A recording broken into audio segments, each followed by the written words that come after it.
Hey guys, tonight we climb aboard a creaky, salt-stained pirate brig bobbing somewhere in the choppy Caribbean. The year is 1714, and the sea smells faintly of gunpowder, wet hemp, and regrettable choices. The deck beneath your bare feet is sticky with, well, let's call it history. Above, the sails flap like heavy laundry in a thunderstorm, and below, someone is groaning, possibly in pain, possibly in song, possibly both. This isn't the Hollywood version of piracy. There are no shimmering treasures or chests with glowing light. There are, however, weevils in the biscuits, rum ration disputes, and a distinct lack of dental plans. You probably won't survive this voyage with all your limbs, or all your teeth, but hey, at least the sunsets are nice. So, before you get comfortable, take a moment to like the video and subscribe, but only if you genuinely enjoy what I do here. And feel free to post your location and what time you're tuning in. It's always fun to see who's drifting off around the world. Now, dim the lights, maybe turn on a fan for that soft background hum, and let's ease into tonight's journey together. You trudge toward the helm, the wind tugging at your sleeves like a needy toddler. The sea is a dark, moody mirror, reflecting the gray of the sky in fragmented waves. Beside you, one sailor scratches at a rash with the edge of a knife, while another picks through his beard for lice like it's a side gig. Romance of the sea? Not quite. But welcome aboard. Life at sea is grueling. There's barely enough fresh water to drink, let alone wash. Your rations consist of salted meat with the texture of old boot leather, biscuits full of live insects, extra protein they say, and rum, lots of rum. That's not luxury, it's necessity. The rum kills the bad taste, numbs the body, and makes the endless days feel less endless. Scurvy stalks the crew like a patient executioner. You can spot the afflicted by their sunken eyes, bleeding gums, and the way they wince when biting into anything harder than soup. Historians still argue whether pirates truly understood the cause of scurvy, but they definitely knew its effects. Teeth falling out mid-sentence, joints locking up like rusty hinges, and a slow, aching death.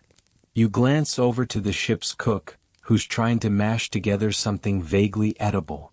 He tosses in a wedge of lime like a magician hiding a trick. Maybe he's heard that citrus helps, or maybe he just likes the color green. But amid the grime, there's a strange sense of democracy afloat.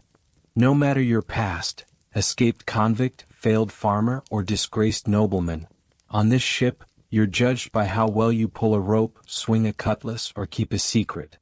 Everyone has a job, and oddly enough, everyone's kind of equal. At least more equal than you'd expect in a world run by kings and empires. The captain, lounging under a ragged parasol with a chipped spyglass, doesn't bark orders like a tyrant. He consults, listens. You and your crewmates vote on big decisions: where to sail, whom to rob, and yes, how to divvy up the loot. This isn't mutiny, it's policy. Odd, isn't it? Pirates running a proto-democracy while most nations still argue whether peasants are even human. You find yourself at the rail, watching dolphins race alongside the ship, their slick bodies slicing the water like polished oars.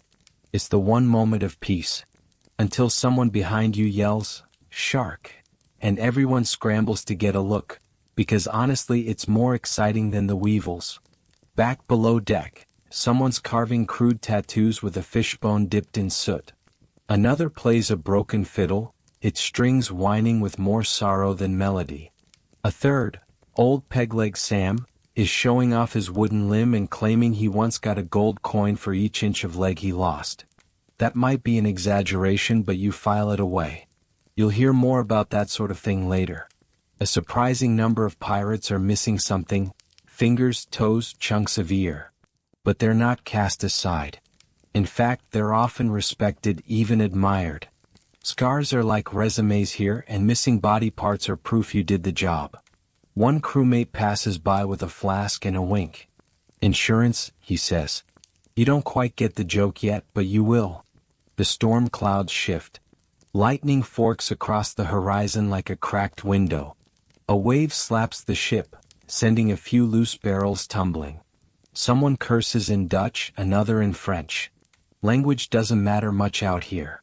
Loyalty does. The ship rocks. You grip the rail and breathe in the salt. It stings your throat but sharpens your senses. You're part of something crude, chaotic, and oddly coordinated. No one here trusts kings. No one here trusts banks. But somehow, pirates, these unwashed, rum-soaked misfits, are about to stumble into one of the earliest forms of workplace insurance. And it's not out of kindness. It's out of necessity. Because when you're one cannonball away from permanent disability, the crew needs a plan. Not a noble one. Just a practical one.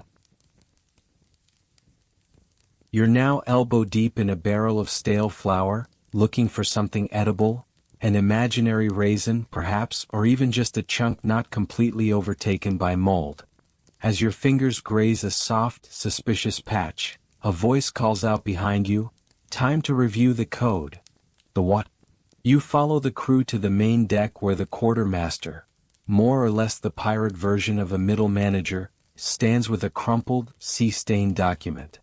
He clears his throat like a priest at a sermon, but there's no sacred text here. It's the Articles of Agreement, or as the crew calls it, the Code.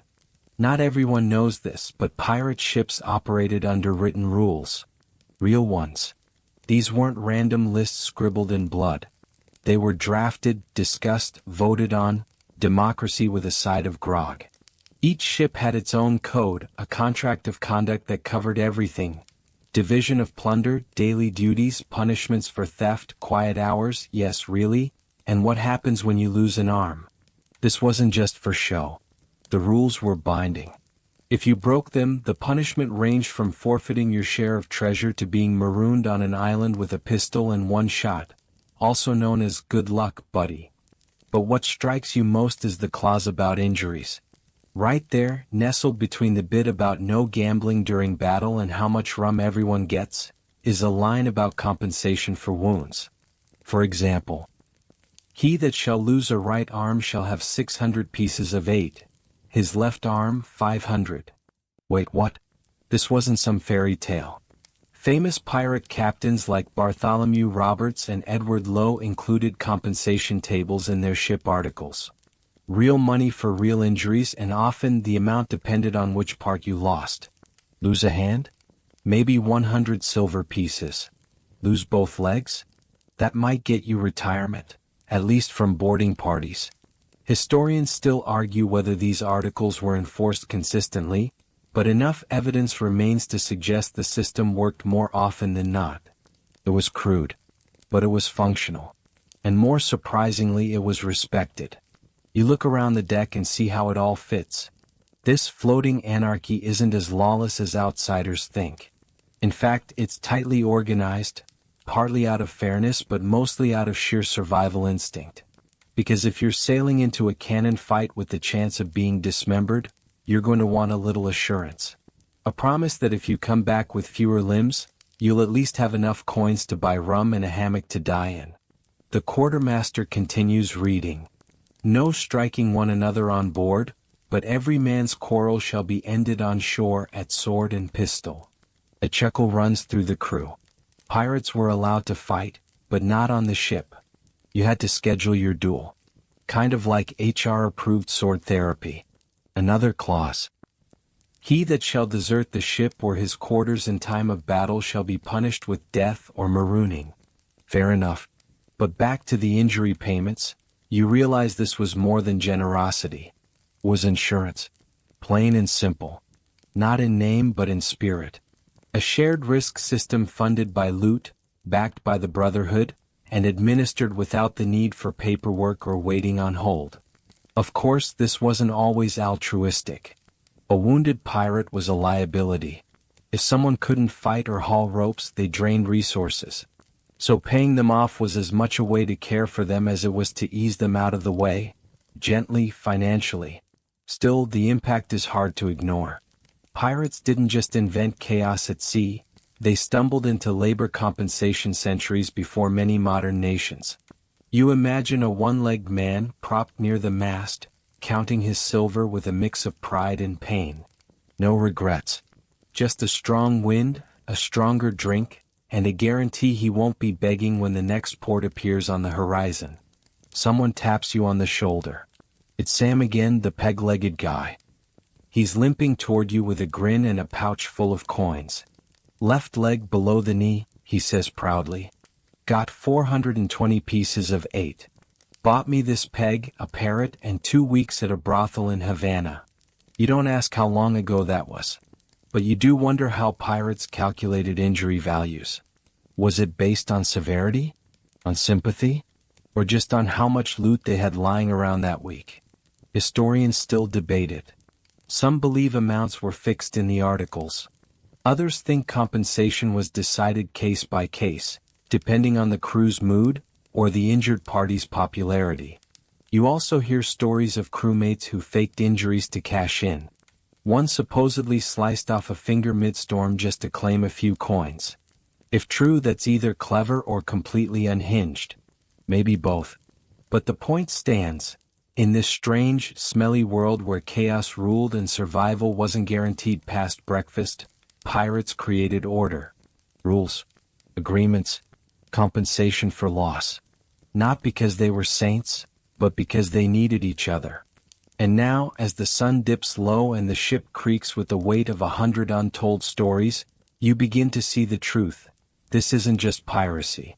It's community. Broken, bloodied, rum-soaked community, with a surprisingly progressive take on workers' rights.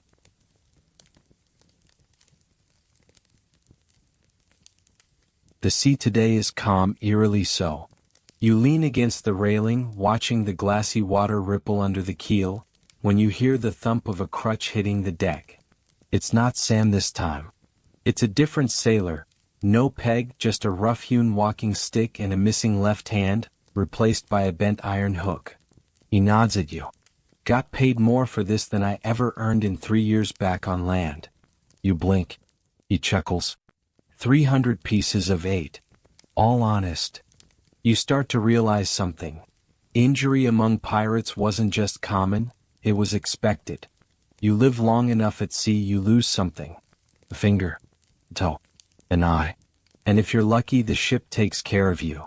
Because back then, pirate life came with a pre-agreed payout plan. No claims, no forms, just the crew's word and a cut of the treasure. Let's say you're in the middle of a skirmish. The enemy is a Spanish galleon armed with twice the firepower and a captain who looks like he flosses with gunpowder fuses. The boarding party is announced. You clamber over ropes, swinging your cutlass only to catch a musket ball in the shoulder. You collapse. There's shouting, a brief moment of darkness, and then someone drags you back aboard. Next thing you know, you're down one arm, half a beard, and all of your dignity. But you're alive. And more importantly, you're entitled to a share. The crew gathers, and after a murmur of agreement, you receive a bag of silver. What? Because you earned it. Because the pirate code, remember that wrinkled document from yesterday, says so. But it wasn't just arms and legs that got payouts. Lost eyes? Worth a few hundred. Deafness in one ear? Still something. Even a finger had a price.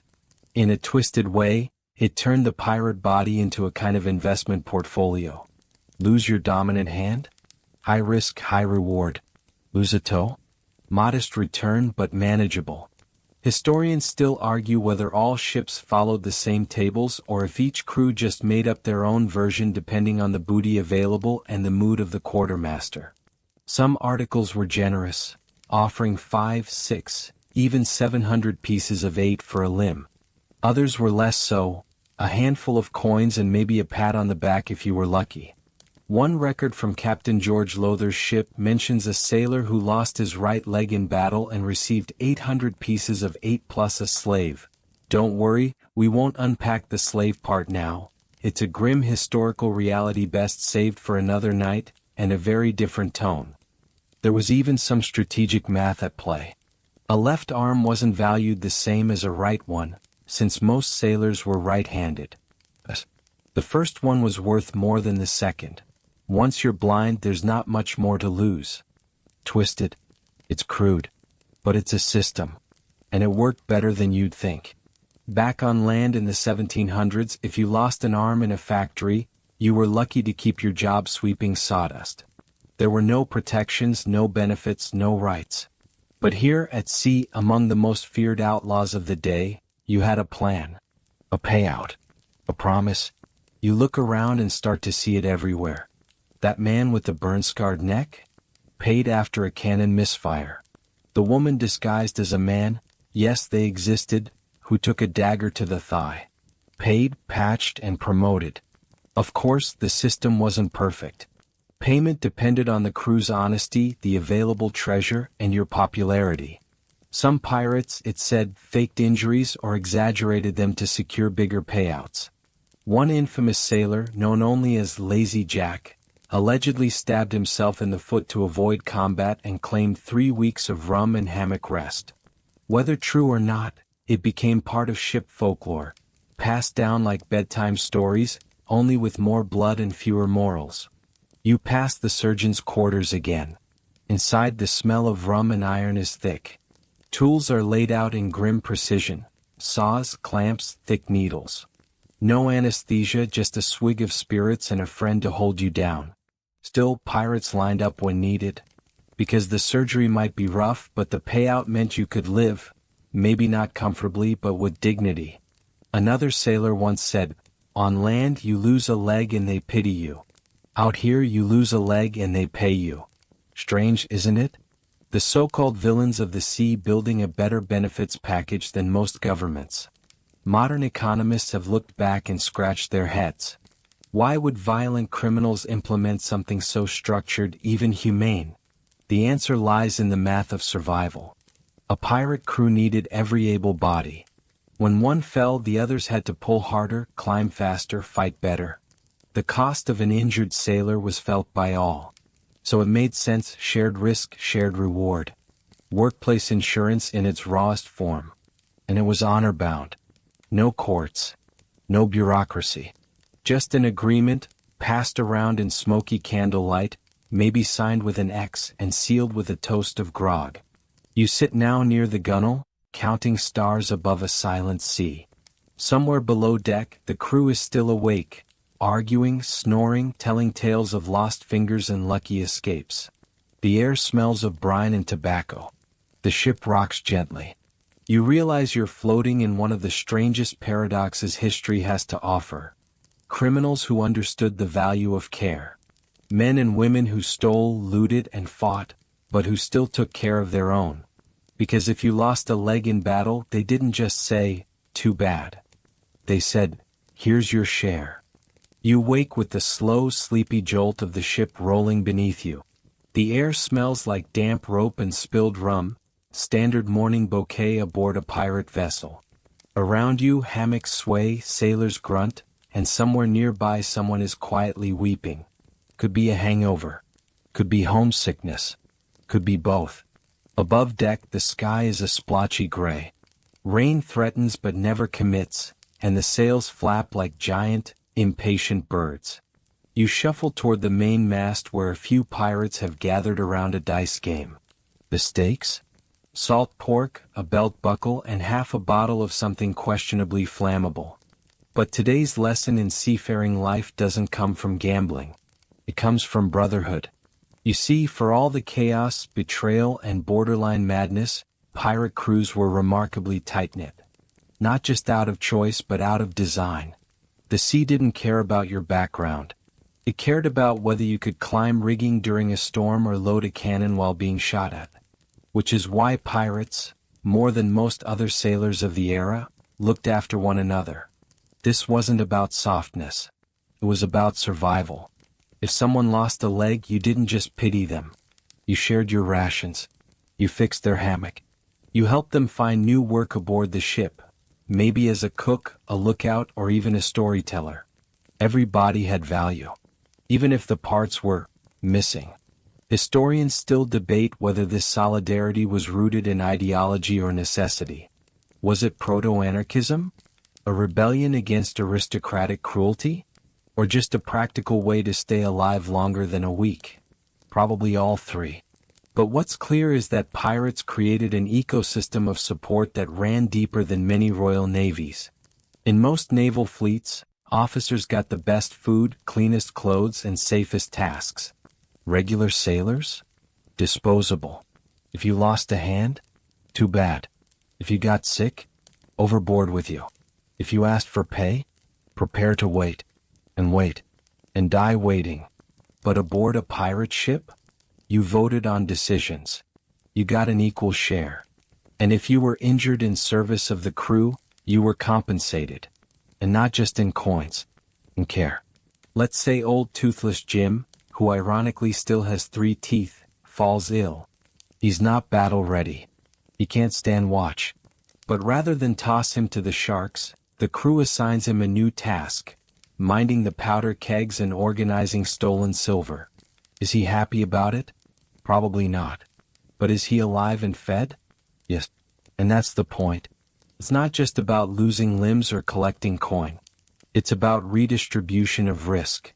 Pirates knew, today it's Jim's leg, tomorrow it might be yours. So they built a social contract based on mutual aid, flexible roles, and even emotional support, though they'd never call it that aloud. You hear it in how they talk. A pirate who's fallen ill isn't mocked. He's told, "Rest, mate. We'll need you soon." A sailor who's been slashed across the face is called lucky and handed a drink. It's rough, unpolished tenderness. But it is tenderness. Of course there were limits. You had to earn your place. Lazy behavior? Betrayal? Selfishness. That got you tossed overboard faster than you could shout parley. One pirate, known as One-Eyed Abel, was caught hoarding biscuits during a famine week. His punishment wasn't death. It was loss of rank. He was demoted to the night shift, cleaning chamber pots and scrubbing blood from the cannon decks. And yet he stayed. Because even when punished, you were still part of the crew. This strange culture of accountability, fairness, and mutual obligation shaped pirate life into something unexpectedly functional. Modern scholars point out how pirate solidarity mirrors the early labor movements. Shared risk, equal pay, collective decision-making, flexible accommodations for injuries. Pirates weren't just robbing ships. They were accidentally building floating worker co-ops. And somehow it worked.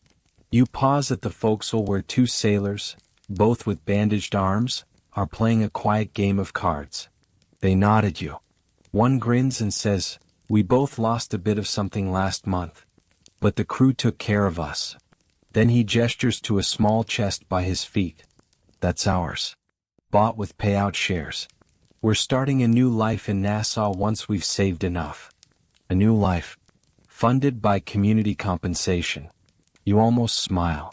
It's hard to reconcile the image of pirates, rum-swilling, sword-swinging maniacs, with these small acts of human kindness. But maybe that's the truth history forgets. Maybe these weren't just criminals. Maybe they were outcasts building their own system, rejecting monarchy, class, and cruelty. A floating society with sawdust morals but surprising integrity. The ship tilts slightly. A gull cries overhead. Someone starts singing a dirty sea shanty, only to be hushed by a grumpy cook who mutters something about nap time. You head below deck again, stepping over hammocks and half-eaten meals, and realize, in this ship full of thieves, something sacred is happening. They may not call it love. They may not call it justice. But they call it brotherhood. The first thing you hear this morning is not the creak of the hull or the whisper of the wind. It's the sound of sawing. Slow. Rhythmic. Metal against flesh. You tiptoe past the galley and peek inside the surgeon's quarters. The space is dimly lit by a single oil lamp, swaying with the motion of the ship. Shadows dance over shelves lined with jars of who knows what. Pickled fingers, cloudy eyeballs, and a single tooth floating in what looks like rum. Probably is rum. At the center of the room is the surgeon, part doctor, part butcher, all business. He's crouched over a sailor's leg already halfway removed. The patient? Groaning, teeth clenched around a wad of leather. No anesthesia. Just a prayer and a bottle. This is the pirate ship's medical system. Not modern. Not gentle. But efficient in a brutal sort of way. Let's talk about the sawbones. Every pirate crew had one, though qualifications were flexible. Some were former naval surgeons. Others had been barbers. Some were just the only guy who didn't faint at the sight of blood. This particular surgeon wears a red-stained apron and a hat that was probably once white. He's calm, meticulous, and whistling a tune completely unrelated to the horror unfolding at his feet. Once the limb is off, it's tossed into a bucket already half full. You try not to look. Instead, your eyes drift to the table where the surgeon's tools are arranged like a blacksmith's dreams. Bone saws, iron clamps, long curved needles, hooks, tourniquets made from belt leather, and something that resembles a melon baller but definitely isn't. Everything here smells of salt, sweat, and very old pain. The surgery is over quickly. The stump is cauterized with a heated iron. Yes, it's as awful as it sounds, and then bandaged with linen. The sailor is rolled onto a cot, handed a mug of rum, and praised for not screaming louder than the last guy. You'd think the crew would be horrified. But they aren't. They're grateful. Because this brutal little room is where lives are saved, and where workplace injuries get patched up fast. Historians still argue whether pirate surgeons were more competent than their Navy counterparts. But records suggest many pirates preferred their own medical care. Why? Because they trusted it. Pirate surgeons weren't beholden to military rules or slow chains of command. They did what needed to be done, and were paid well for it. Yes, that's right. The surgeon was paid more than almost anyone else aboard. Sometimes double shares of loot. Sometimes triple. Because when you're missing a hand, you don't want the guy fixing you to be underpaid or distracted. And sometimes the surgeon was also the carpenter. Same man, two jobs. One to fix the ship, one to fix you. Wooden legs, crude crutches, hook hands, all handmade on board. Functional, often stylish, occasionally ridiculous. There's a tale of one pirate who had a detachable hand carved into the shape of a spoon. He could stir stew, eat soup, and punch someone, all without switching tools. That story may be exaggerated, but then again, who's to say? You step inside the surgeon's room cautiously. He glances up, eyes twinkling, and says, "You here for maintenance or just looking for a souvenir?" You shake your head. "Just observing." He shrugs. "Most of it's just keeping people alive long enough to get back to stealing." There's a cynical truth in that. Medical care in the pirate world wasn't about long-term health. It was about keeping you functional. Get you patched. Get you paid. Get you back to sea. One pirate, in a letter found centuries later, wrote, "Better lose a leg and live rich than keep two and die poor." The sentiment stuck. And don't think pirates ignored mental health either. Not directly, of course, but in their own strange way. You notice how often they visit the wounded, bring food, share stories, offer rum. There's no therapist aboard, but there's a kind of communal therapy in the form of laughter, gambling, and shanties so rude they'd make a monk blush. You see it happen as the freshly amputated sailor wakes later, disoriented but breathing. Within minutes, he's surrounded by crewmates. They rib him gently, joke about carving him a better leg than the one he lost, and promise he'll get a good payout from the next raid. And he smiles genuinely. Because he knows something rare. He won't be forgotten. He won't be left behind. His pain has value, and that value will be shared. Even the surgeon sticks around, offering a drink and what passes for a hug. More of an awkward pat on the stump, really? It's messy. It's loud. It's occasionally grotesque. But it's care. Care born not from compassion, perhaps, but from necessity, and yet no less meaningful. You leave the room and step into the breeze again, letting the salt air clear your head. The sea stretches endlessly in every direction, and somewhere out there waits another target, another battle, another injury. But here for now there's something steady in the chaos. A surgeon with a steady hand. A crew with an honest code. And a system, however crude, that says, "If you bleed for us, we'll pay you for it." You're leaning on the gunwale again, the sun hanging low like a bruised orange, when someone taps your shoulder with a gentle thud. Not a hand, but a wooden peg. "Mind the leg," says the sailor, grinning through a mouth missing several teeth, all lost in what he proudly calls the noble pursuit of plunder. He props himself against a coil of rope and begins polishing his peg leg with a rag soaked in whale oil. Costs more than a cabin in Port Royal, this beauty, he says, tapping it like a prized instrument. Made it myself.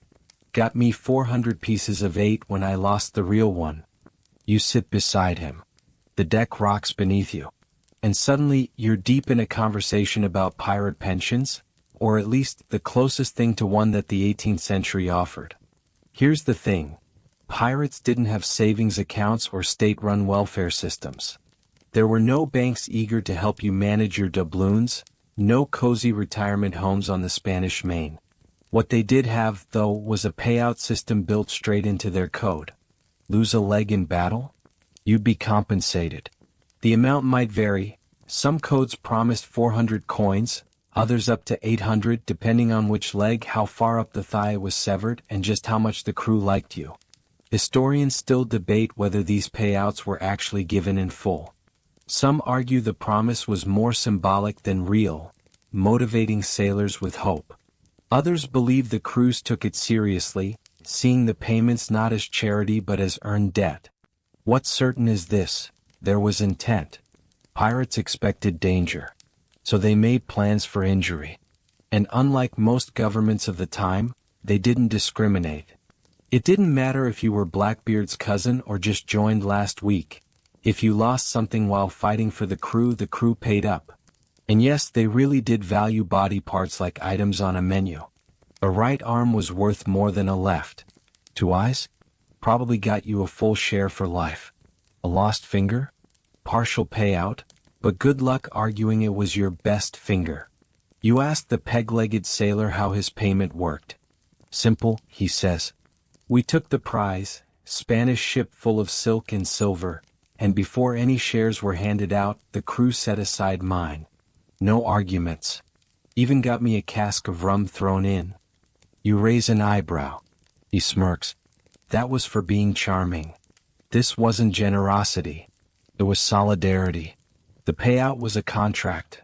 Unspoken, yes, but backed by knives and trust. Fail to honor it and you risk the crew's wrath. Because today it's his leg. Tomorrow it might be yours. You hear stories of more elaborate systems too. Some crews maintained what you might call a common fund, a collective stash of silver reserved for emergencies, injuries, or sudden burial expenses. It wasn't always big, but it was always there. One ship, the Bloody Fortune, allegedly kept a locked chest under the helm specifically labeled for broken bones and burnt bums. Could be legend. Could be true. Either way, the idea stuck. And then there were job reassignments. A man who'd lost a leg might be given a new role: ship's cook, sail patcher, lookout. They didn't just throw you overboard because you couldn't fight anymore. If you could still contribute even in a small way, the crew made room for you. That's a kind of pension, isn't it? Not in gold maybe, but in continued purpose. You picture it now, a ship with 10 men and 5 limbs between them. All patched up with tar and linen, hobbling around on homemade crutches, cackling over games of dice. It's ridiculous, but also weirdly beautiful. Because unlike the rigid world on shore, pirate life had space for imperfection. Lose a leg in London? You're a beggar. Lose a leg on a pirate ship? You're a legend. One famous pirate, John Ironback Riley, reportedly lost both legs and was still kept on as quartermaster. They built him a special harness that let him roll along the deck, barking orders from a chair lashed to a barrel. Whether it's true or not, you kind of want it to be. You ask the peg-legged sailor if he ever regrets it, losing the leg. He shrugs. Sometimes, when it itches. But the payout bought me freedom. A house in Nassau.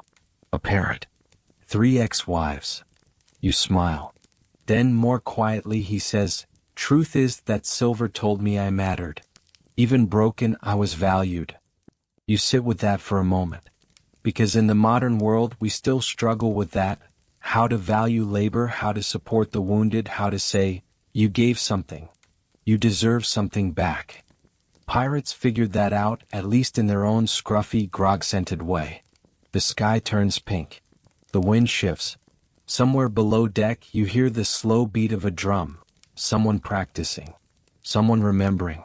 And as the ship creaks forward into another uncertain day, you realize the wildest thing of all isn't the violence or the treasure or even the peg legs.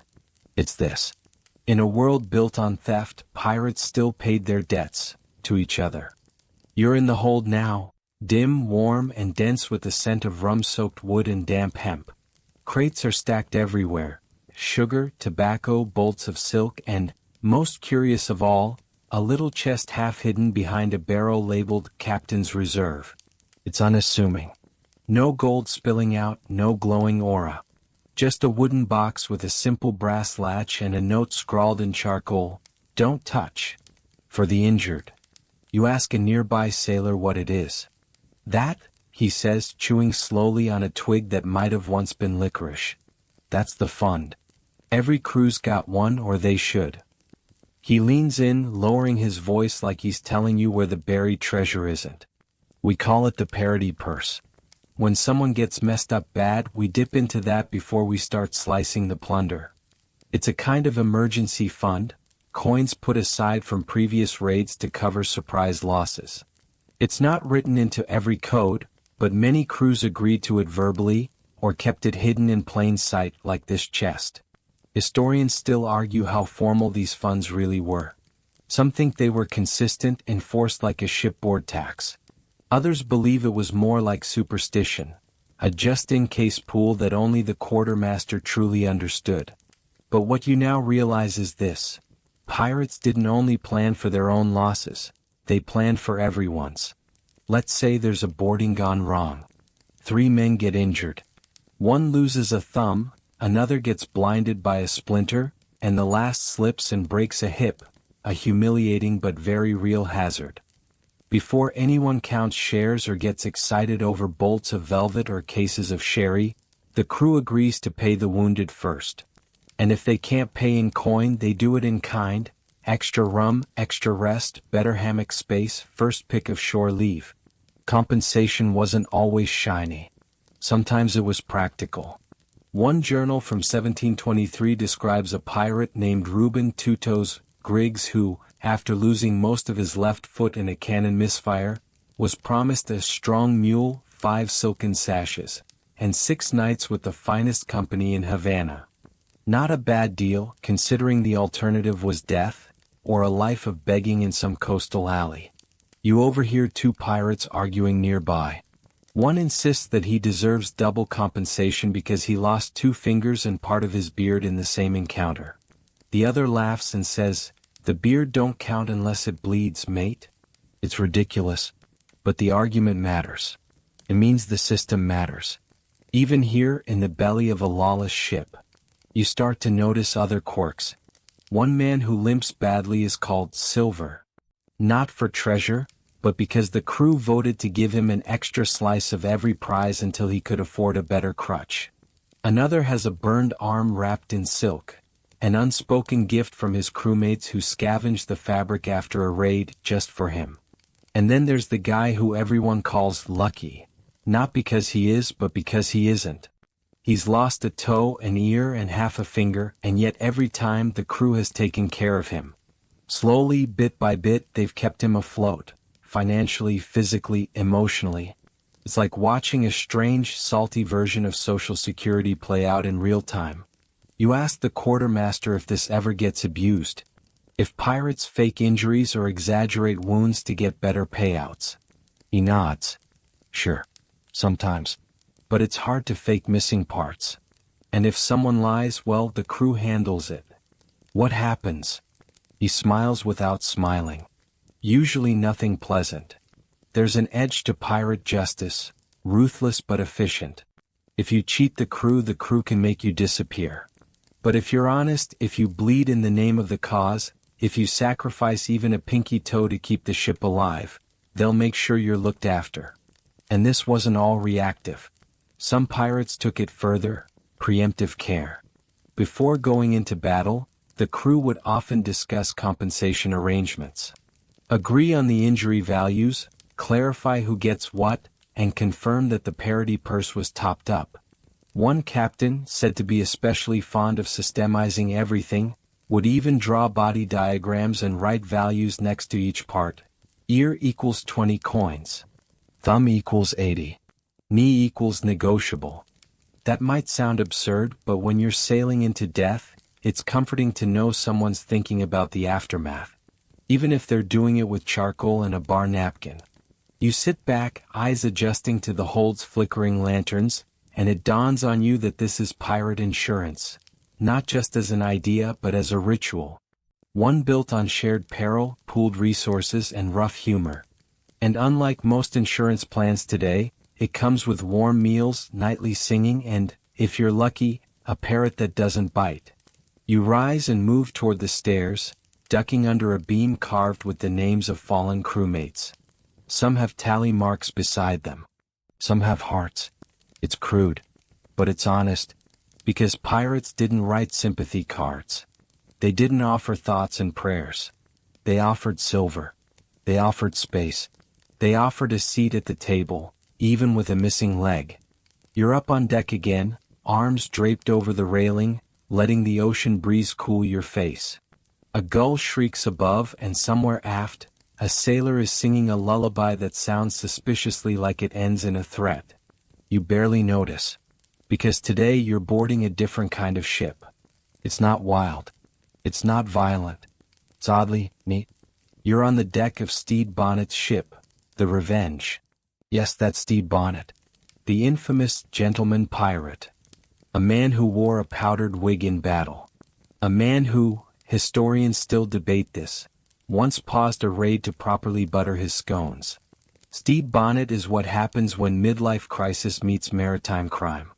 Born to wealth, educated in comfort, and once a respected landowner in Barbados, he abruptly decided one morning to become a pirate. Just like that. He bought his ship. Bought it. Hired a crew. Printed contracts for them. Kept ledgers. Yes, ledgers. As you stroll across the deck of the Revenge, you see crates labeled with real handwriting. Neatly stacked goods. Charts pinned precisely. Even the cannons are symmetrical. Bonnet believed in order. In rules. In proper forms of compensation. In fact, many historians believe Stede Bonnet was one of the earliest pirates to document workplace injuries in writing.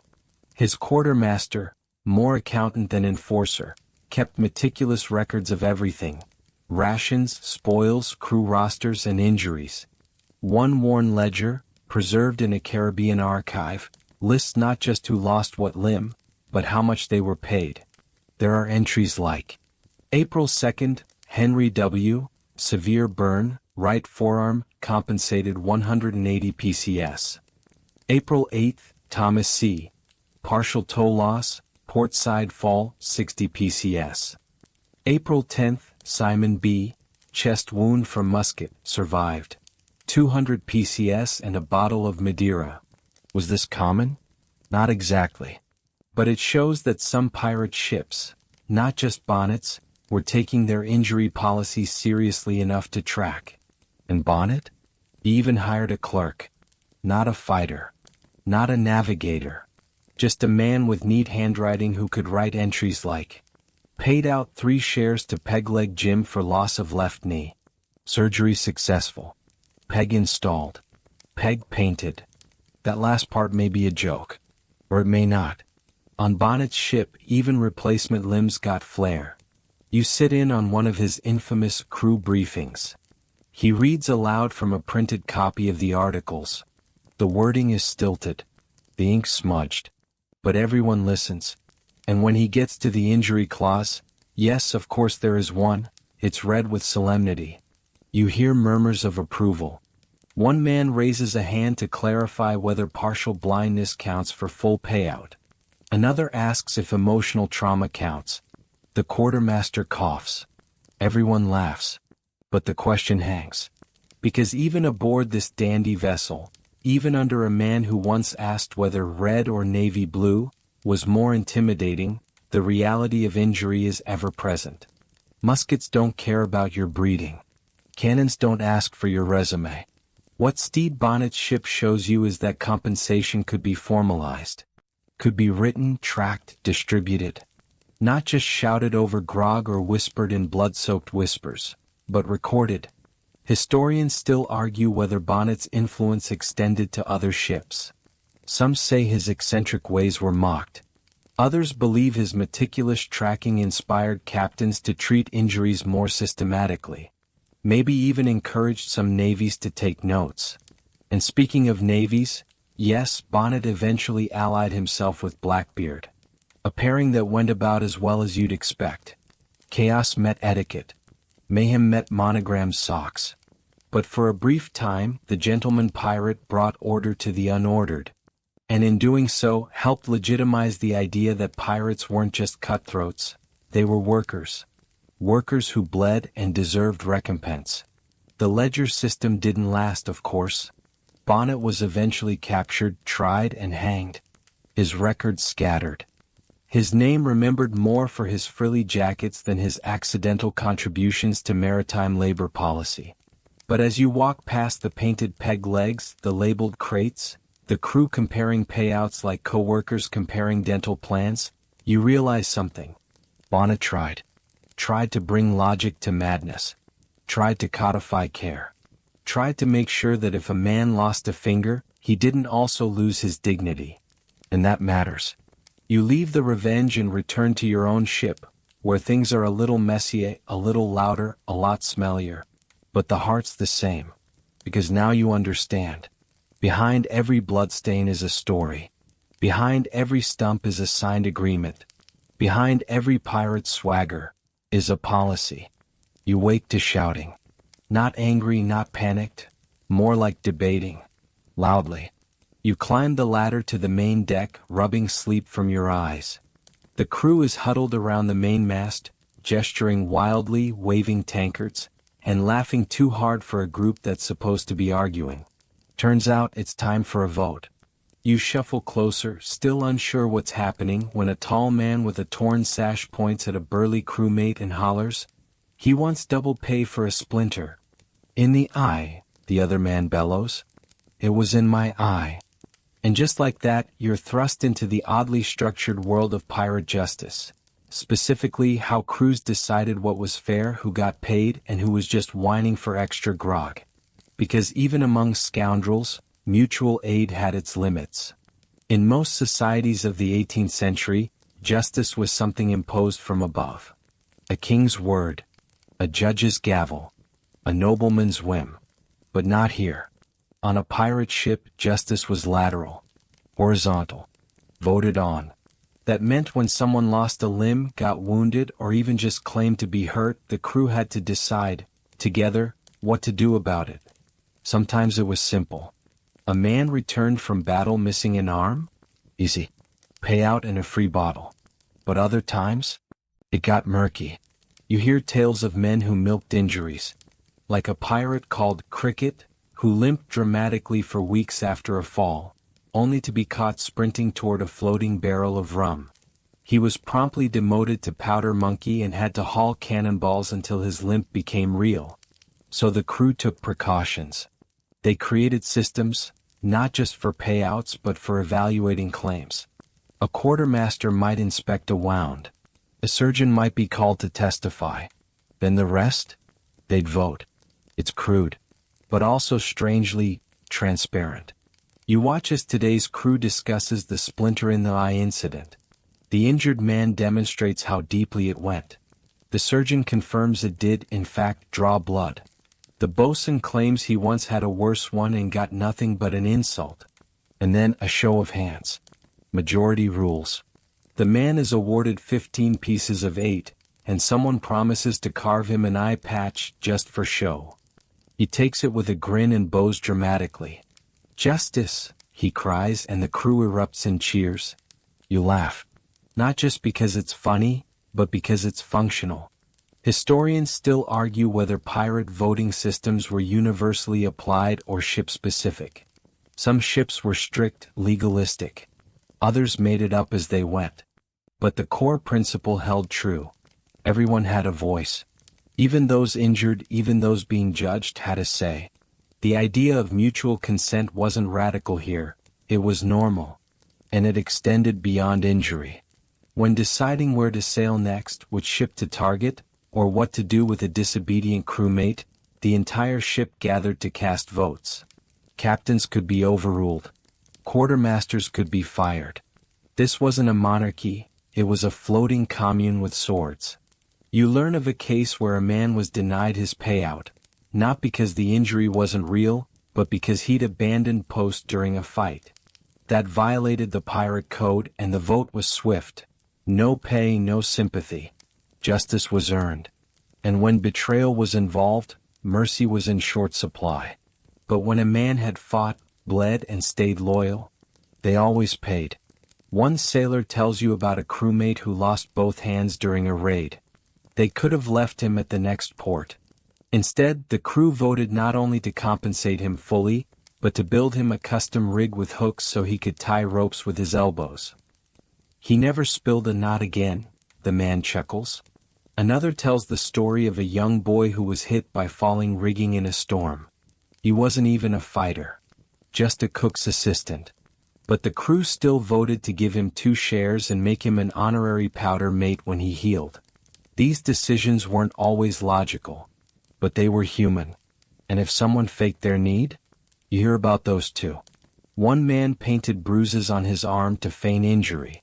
The quartermaster found the dye, indigo crushed into whale grease, and the vote that followed was immediate. The punishment?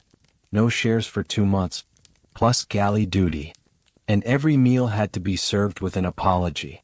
It wasn't just about justice. It was about trust. You break it, you pay. You uphold it even when you're broken. You're valued. Pirates couldn't afford deception.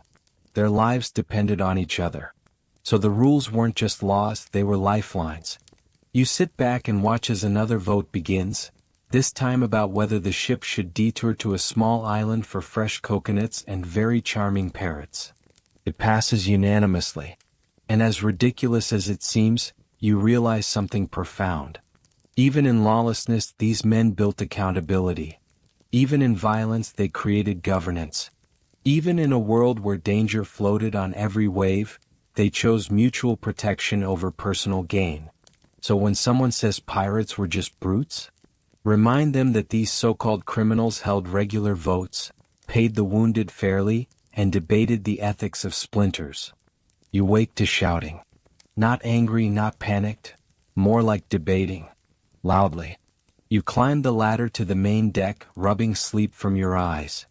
The crew is huddled around the mainmast, gesturing wildly, waving tankards, and laughing too hard for a group that's supposed to be arguing. Turns out it's time for a vote. You shuffle closer, still unsure what's happening, when a tall man with a torn sash points at a burly crewmate and hollers, "He wants double pay for a splinter." "In the eye," the other man bellows. "It was in my eye." And just like that, you're thrust into the oddly structured world of pirate justice. Specifically, how crews decided what was fair, who got paid, and who was just whining for extra grog. Because even among scoundrels, mutual aid had its limits. In most societies of the 18th century, justice was something imposed from above. A king's word, a judge's gavel, a nobleman's whim. But not here. On a pirate ship, justice was lateral, horizontal, voted on. That meant when someone lost a limb, got wounded, or even just claimed to be hurt, the crew had to decide, together, what to do about it. Sometimes it was simple. A man returned from battle missing an arm? Easy. Payout and a free bottle. But other times? It got murky. You hear tales of men who milked injuries. Like a pirate called Cricket, who limped dramatically for weeks after a fall, only to be caught sprinting toward a floating barrel of rum. He was promptly demoted to powder monkey and had to haul cannonballs until his limp became real. So the crew took precautions. They created systems, not just for payouts but for evaluating claims. A quartermaster might inspect a wound. A surgeon might be called to testify. Then the rest? They'd vote. It's crude, but also strangely transparent. You watch as today's crew discusses the splinter in the eye incident. The injured man demonstrates how deeply it went. The surgeon confirms it did, in fact, draw blood. The bosun claims he once had a worse one and got nothing but an insult. And then a show of hands. Majority rules. The man is awarded 15 pieces of 8, and someone promises to carve him an eye patch just for show.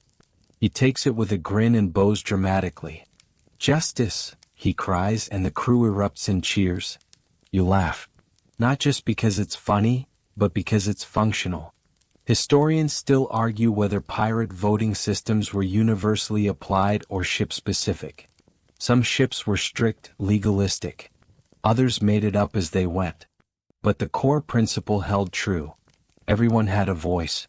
Even those injured, even those being judged, had a say. The idea of mutual consent wasn't radical here, it was normal. And it extended beyond injury. When deciding where to sail next, which ship to target, or what to do with a disobedient crewmate, the entire ship gathered to cast votes. Captains could be overruled. Quartermasters could be fired. This wasn't a monarchy, it was a floating commune with swords. You learn of a case where a man was denied his payout, not because the injury wasn't real, but because he'd abandoned post during a fight. That violated the pirate code, and the vote was swift. No pay, no sympathy. Justice was earned. And when betrayal was involved, mercy was in short supply. But when a man had fought, bled, and stayed loyal, they always paid. One sailor tells you about a crewmate who lost both hands during a raid. They could have left him at the next port. Instead, the crew voted not only to compensate him fully, but to build him a custom rig with hooks so he could tie ropes with his elbows. He never spilled a knot again, the man chuckles. Another tells the story of a young boy who was hit by falling rigging in a storm. He wasn't even a fighter, just a cook's assistant. But the crew still voted to give him 2 shares and make him an honorary powder mate when he healed. These decisions weren't always logical, but they were human. And if someone faked their need, you hear about those too. One man painted bruises on his arm to feign injury. The quartermaster found the dye, indigo crushed into whale grease, and the vote that followed was immediate. The punishment? No shares for 2 months, plus galley duty. And every meal had to be served with an apology. It wasn't just about justice. It was about trust. You break it, you pay. You uphold it even when you're broken. You're valued.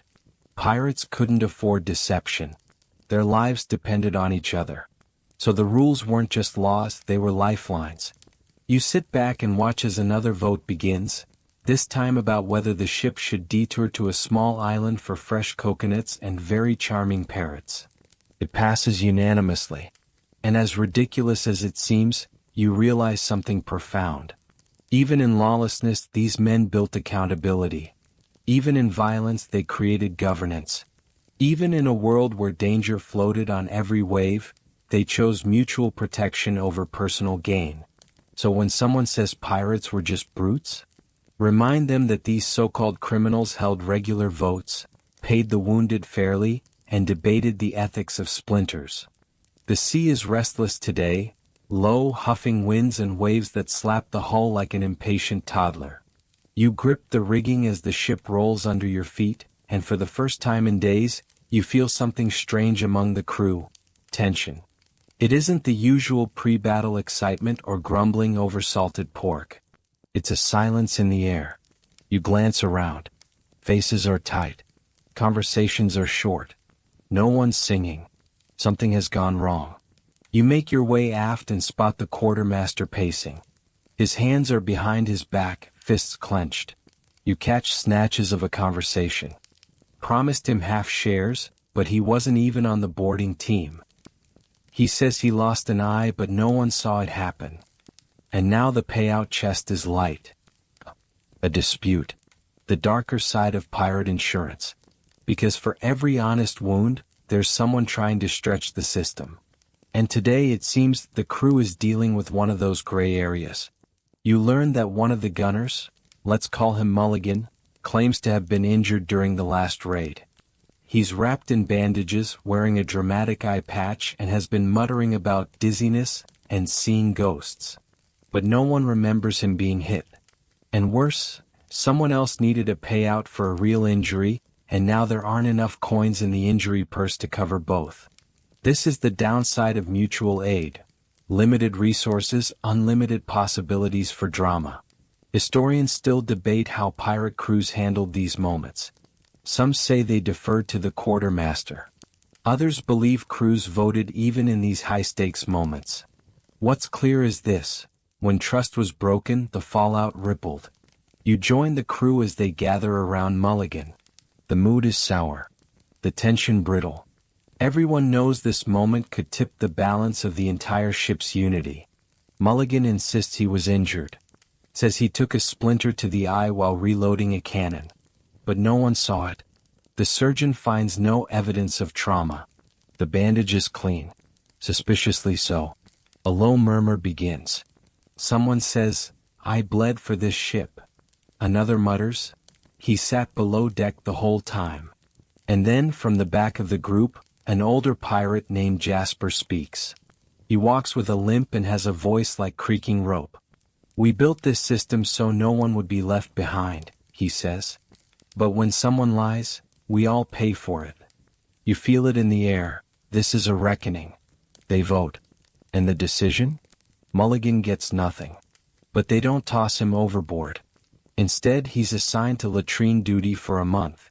And his share of the next haul goes straight into the injury fund. Fair? Maybe. Harsh? Certainly. But on a pirate ship, fairness isn't always gentle. It's about functioning. The payout chest is small because it's shared. The loot is finite. The crew's survival depends on honesty.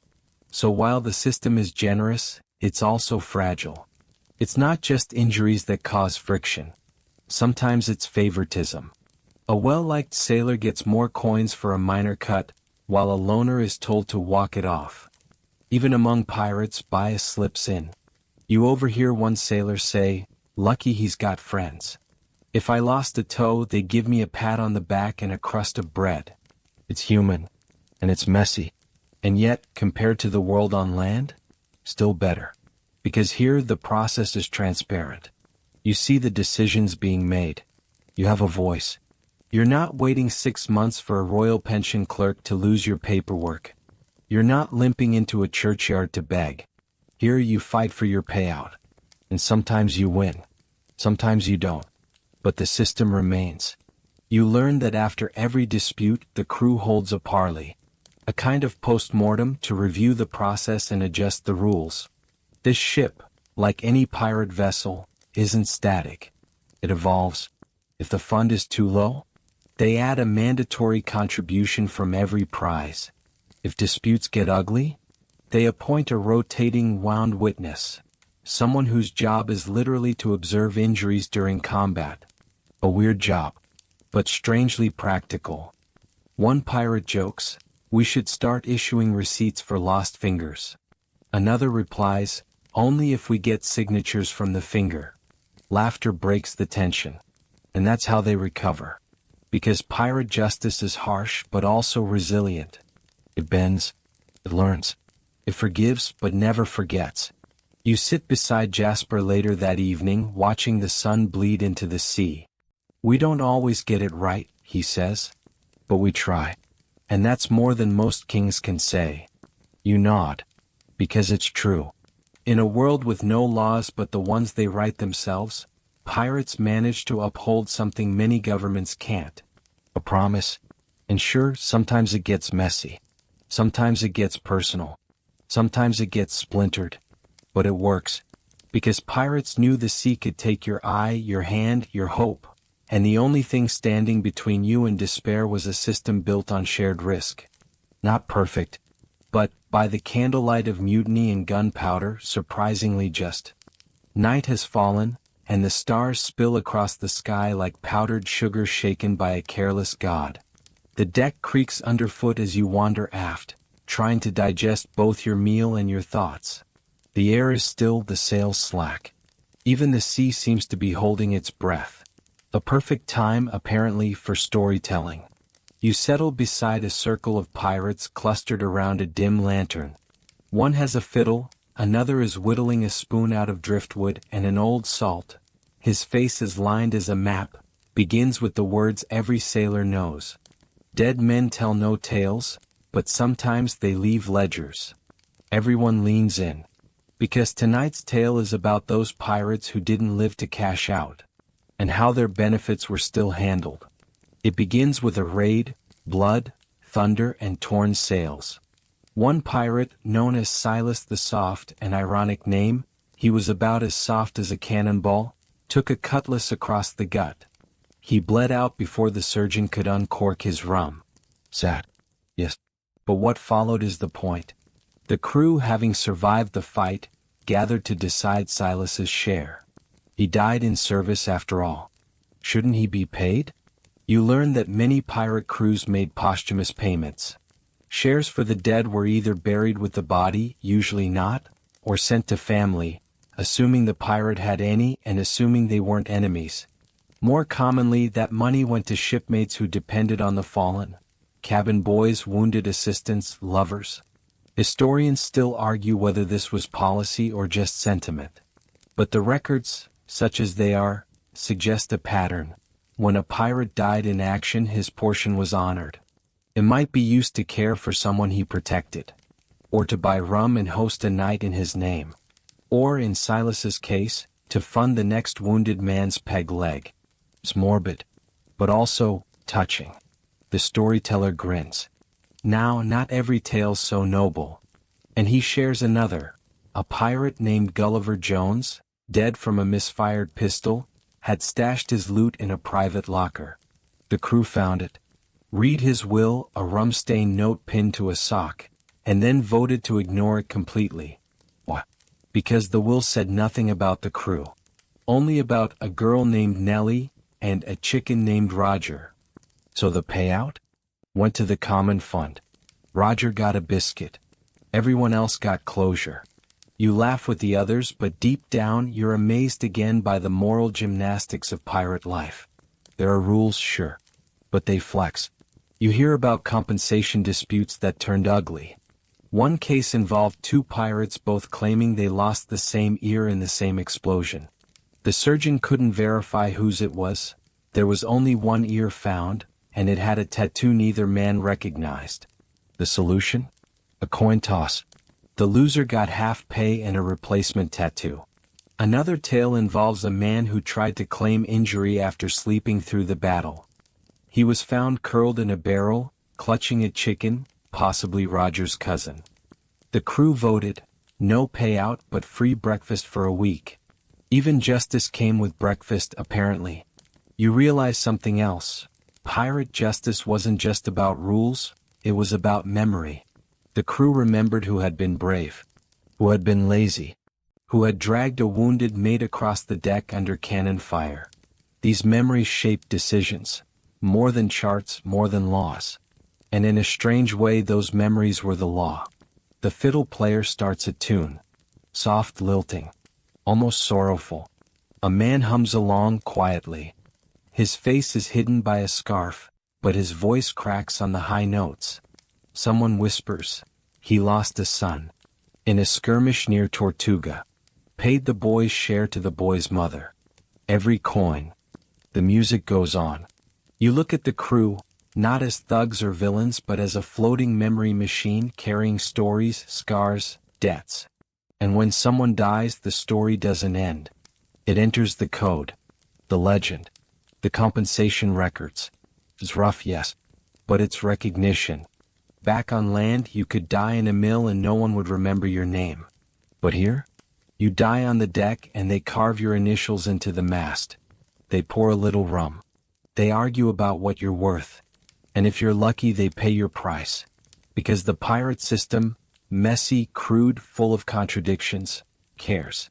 Not with flowers, but with coins, with songs, with shared silence. The lantern flickers. The music fades. The storyteller leans back and mutters, funny thing, ain't it? We rob the world blind. But when one of us falls, we pay what's owed. And you believe him, because you've seen it. Even dead men, it turns out, tell tales. in the way they're remembered, paid for, and passed on in the rhythm of the waves. The next morning the air is oddly fresh, crisp, like a freshly washed flag or a clean conscience. You squint into the sunrise, golden light pooling across the deck, and notice something unusual. The crew is polishing their boots. That can only mean one thing. A naval ship is near. Sure enough, a lookout calls from the crow's nest. A British man-o'-war, sails puffed, polished brass gleaming like it's got something to prove. You'd expect panic. Instead, the crew straightens their backs, tucks away their contraband, and starts practicing how to look legitimate. Because today isn't for fighting. Today is for learning. See, the Navy has been watching. And not just with cannons and spyglasses, they've been watching how pirates manage their crews. Their compensation systems. Their efficiency. It sounds absurd, but it's true. The very institutions that hunted pirates took notes from them. Historians still argue how direct the influence was, but records show a surprising shift in naval policy in the early 18th century, after decades of pirate interference. Sailor mutinies, desertions, and low morale had plagued naval ships for years. One admiral even complained in a letter that a pirate ship maintains more spirit and brotherhood than His Majesty's own vessels. Why? Because pirates paid their people. The Navy didn't. Or at least not on time. Wages were often delayed by months, sometimes years. Injury payouts? Nearly non-existent. Lose a leg in service? You might get a pat on the back and a medal that cost more than your pension. But pirates? They paid immediately. In front of the crew. With ceremony and rum. No paperwork. No begging. Just gold, silver, or silk scarves, whatever was on hand. You overhear a crewman say, "They watch us like hawks." Ain't 'cause we're dangerous. It's 'cause we're better at running a ship. He's not entirely wrong. In the early 1700s, the British Royal Navy began experimenting with improved crew pay structures, inspired, some say, by pirate models. Some captains started keeping logbooks of injury. A few trialed shipboard funds for the wounded. Others, reluctantly, agreed to distribute plundered goods more equally after battles. Not treasure, of course, but captured enemy cargo, spices, coin, tools. All this came after decades of chasing pirates who clearly knew how to motivate men. One recorded instance in 1721 describes a naval captain who adopted a method observed among the corsairs, including crew votes for shore leave, immediate compensation for battle wounds, a basic injury logbook. Was it perfect? No. Did it cause chaos? A little. But it boosted morale. Men fought harder, deserted less, and for the first time in ages, the Navy began to resemble something more than a floating punishment factory.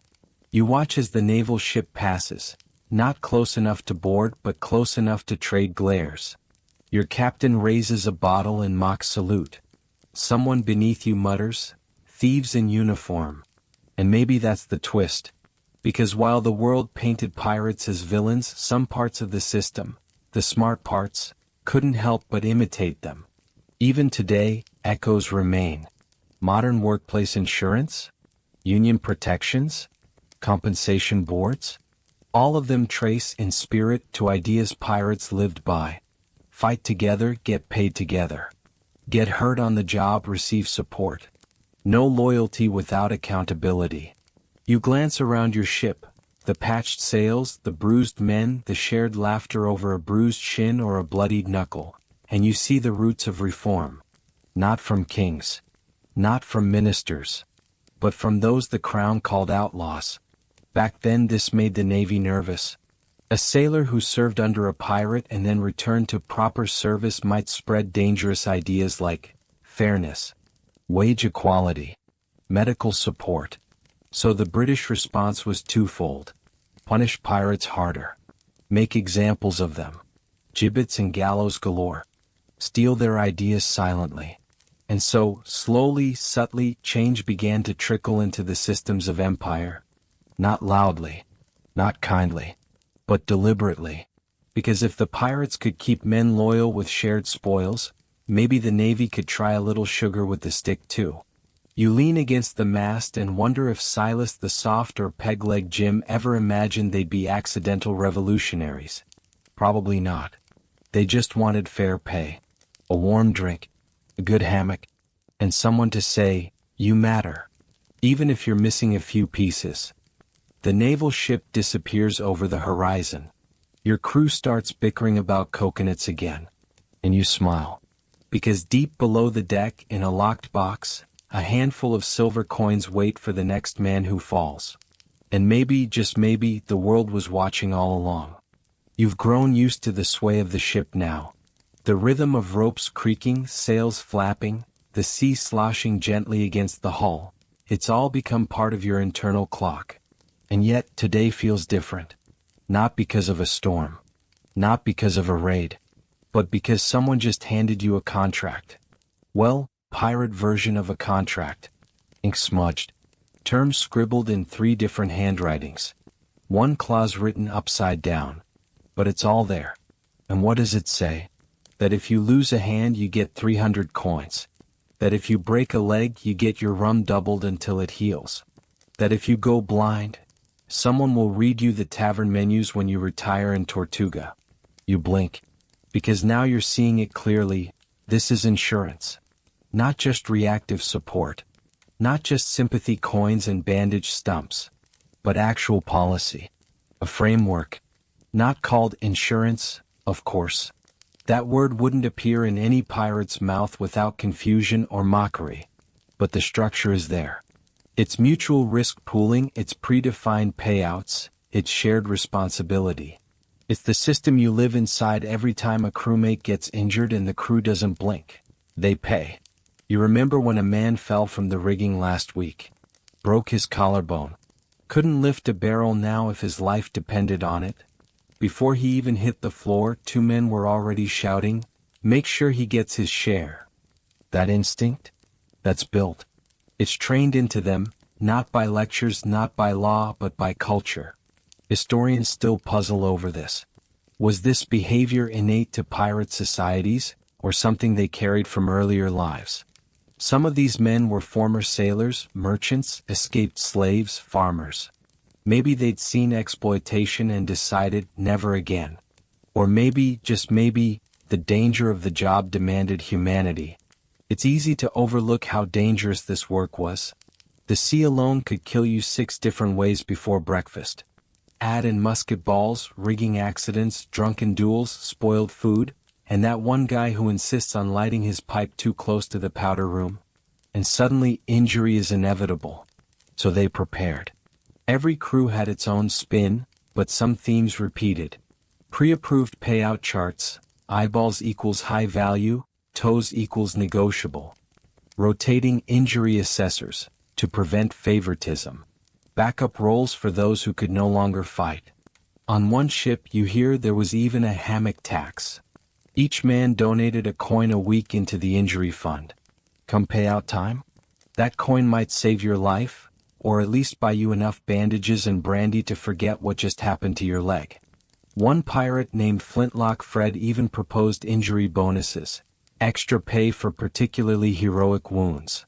Like leaping onto a Spanish deck from the crow's nest with your sword between your teeth. It was rejected. Too hard to measure heroism in coin weight. And yes, there were abuses. You remember one fellow who tried to sell his own injury for a better deal. Claimed he'd take a minor wound, say a finger nick, in exchange for half a share up front. The crew voted no, but someone did cut his finger anyway, just for trying. Still, the structure remained. Even pirates who didn't like each other, who bickered over rum, dice, and hammock space, still agreed on one thing. If you bled, you were paid. And it wasn't just for practical reasons. It was also symbolic. A way of saying, you mattered. Your pain had purpose. And here's what that purpose earned. You glance again at the pirate contract in your hand. There's a clause half-faded that reads, "Any man who stands, swings, or sails in the defense of this crew, and is broken in the doing, shall be made whole in gold or kindness." That last part, gold or kindness, sticks with you. Because not every payout was metal. Sometimes the payment was a job reassignment, a promotion, a carved wooden hand, a hammock moved closer to the warmth, a story told in your name. You start to notice them, the quiet gestures. Like how the man with only one eye always gets helped into the lifeboat first during drills. Or how the peg-legged sailor is never asked to scrub the lower deck. Or how every new recruit is told, if something happens to you, we've got you. It's not perfect. It never was. But when you zoom out, really zoom out, you realize pirates weren't just ahead of their time in terms of defying monarchies or economic norms. They were early experimenters in social security. No state, no crown, no taxes. Just a bunch of outlaws deciding that injury shouldn't mean abandonment. And that's more radical than any black flag. You fold the contract and tuck it into your coat. The sun dips lower. And for the first time, you don't just feel like part of a crew. You feel part of a system that, somehow, in the middle of all this chaos, works. You're sitting on a barrel near the forecastle, sharpening a spoon with a rock. Because why not? The ship is gliding across a silver sea, gentle waves lapping like lullabies. The crew is half dozing, half daydreaming, and a breeze carries the scent of roasted something. You hope it's food. You really hope it's not a rat again. And then it hits you, all of this, every coin paid, every limb lost, every song sung for the fallen, it looks a lot like something familiar. Modern workplace policy. It sneaks up on you like a sea shanty that suddenly makes too much sense. The pirate world, you realize, didn't just inspire compensation systems. It reflected them, echoed them, sometimes predicted them. Take the payout charts, the crude ones scribbled on parchment or etched into the mast. That's not far from today's workers' compensation tables. Governments now assign numerical values to injuries. Lose a finger in a factory accident? There's a number for that. Pirates did the same, just with fewer lawyers and more rum. Or consider the crew votes, a practice laughed off by nobles but eerily close to modern unions. Workers negotiating their own conditions, debating policy, demanding fairness, even from someone called Captain Bloodsack. Historians still debate how directly connected these ideas are. But some scholars now say that pirate systems of shared risk and democratic governance may have influenced early labor movements in the Caribbean and Atlantic port towns. Think about it. Former pirates, those who weren't hanged or lost to the sea, eventually settled. Some opened taverns. Some worked docks. Others became smugglers or surprisingly respectable citizens. And they brought their ideas with them. An ex-pirate running a portside tavern might insist his injured barman get half pay and a week off. Another might organize local workers to demand equal shares unloading cargo. Sure, they didn't call it activism. They just called it what was fair. Even the term share still lingers. Pirates didn't have wages. They had shares, a cut of the prize scaled by role and risk. Captains got more. Cabin boys got less. But everyone got something. No one worked for free. No one. Compare that to today's corporate lingo, profit sharing, equity, bonus pools. Same logic, fancier suits. And the injury fund? That's just a pirate version of employee benefits. No medical card. No HR portal. Just a locked chest and a vote. But the spirit? The same. Get hurt doing your job? Crew chips in. You're patched up. You're paid out. You're protected from falling off the edge of the world financially. It makes you wonder if the modern cubicle owes more to the cannon deck than anyone would dare admit. You stroll along the deck, passing familiar faces. The man with a wooden hand who now teaches younger sailors how to tie knots one-handed. The cook who still gets his full share despite being mostly blind. He tastes by smell and measures with his elbows. The former gunner who took a blast to the shoulder and now carves spoons instead of loading shot. All of them still here. Still working. Still part of the crew. Because pirates didn't believe in tossing people aside when they were broken. They believed in repurposing. retraining, reintegrating.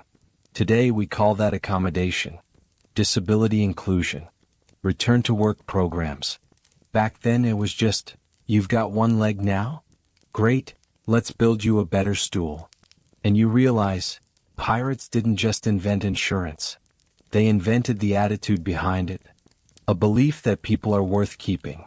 That labor has value, even when it's limping. That fairness doesn't have to come from a crown or a constitution. It can come from consensus. Of course it wasn't perfect. The system could be biased, informal, sometimes vindictive. But here's the thing. It was real. And it was theirs. No one imposed it on them. No state, no company, no god king. Just a ragged bunch of sea-soaked misfits, building something human in the space between law and legend. You walk past the quartermaster's ledger. He's writing something. Paid 1 share to Davies, burned hand. Added to kitchen crew till healed. Simple. Effective. No complaints. He nods at you. No one talks about policy compliance or processing delays out here. Just people doing what needs to be done when it needs doing. You sit again. The sun dips. The sea glows. And you think about the world above the waves, the suits, the contracts, the corporate buzzwords. So complex. So cold. And yet, down here in the belly of history, pirates figured out what really mattered. Protect the people who bleed beside you. Share the spoils. Pay what's owed. And never ever let a man drown alone. The last light of day fades behind a curtain of violet clouds, and the sea begins its slow lullaby. The crew moves like shadows now, quieter, softer, worn smooth by salt and song. You hear the occasional rattle of dice, the muted strum of a fiddle string being tuned by touch alone, and somewhere near the stern, someone softly humming the tune to a sea shanty with no words. You settle in your hammock, one that was borrowed and never returned, strung between 2 beams wrapped in rope thicker than your thigh. The wood above you creaks like it's breathing and you close your eyes, only for a moment. But the story isn't quite over. Because the final chapter of this journey is not about battle or limbs or gold. It's about trust. You realize now, this entire floating ecosystem only works because the pirates believe in each other. Not completely, not blindly, but enough to fight, to vote, to bleed, together. The system is fragile. There's no court to appeal to, no king to enforce justice. Just the weight of a man's word and the will of the crew. And yet, in the face of storms, betrayals, and cannonballs the size of soup pots, this messy machine holds. You remember Pegleg Jim, how he trained 2 newer crewmen to climb rigging, barking encouragement from below. You remember the burned cook, how he passed his duties to a one-eyed girl who could still taste the difference between saffron and soot. You remember the man who faked an injury, how the crew punished him but still fed him. This isn't a utopia. It's not paradise with sails. But it's something real. Built with calloused hands, half-muttered oaths, and the unspoken promise that if you fall, someone will catch you, or at least carry your share. Historians may still argue whether pirates invented workplace insurance. They'll debate terminology, sources, timelines. They'll squint at smudged articles and half-burnt logs.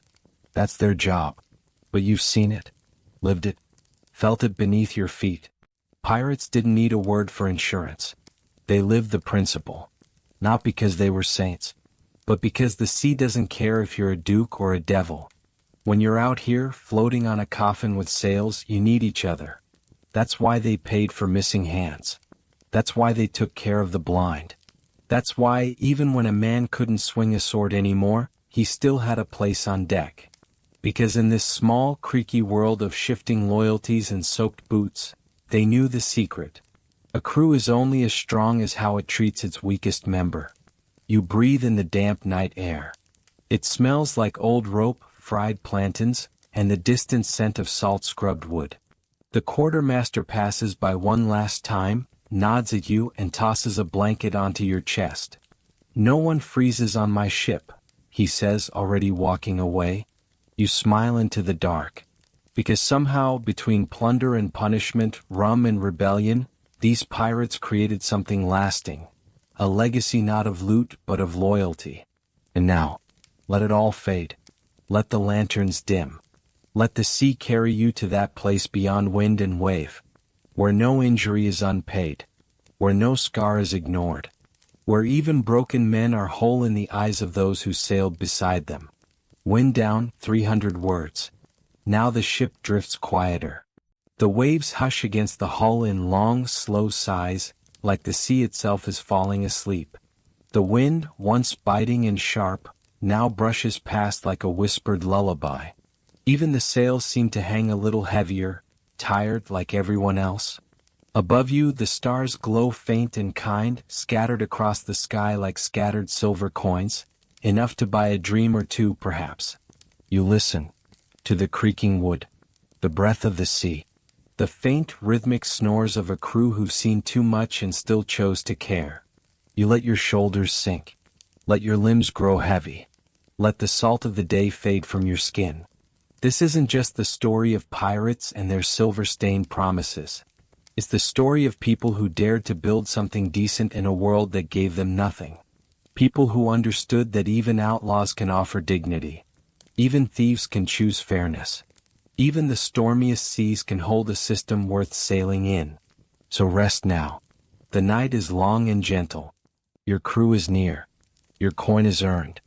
And your place, peg leg or no, is safe aboard this ship. Sweet dreams.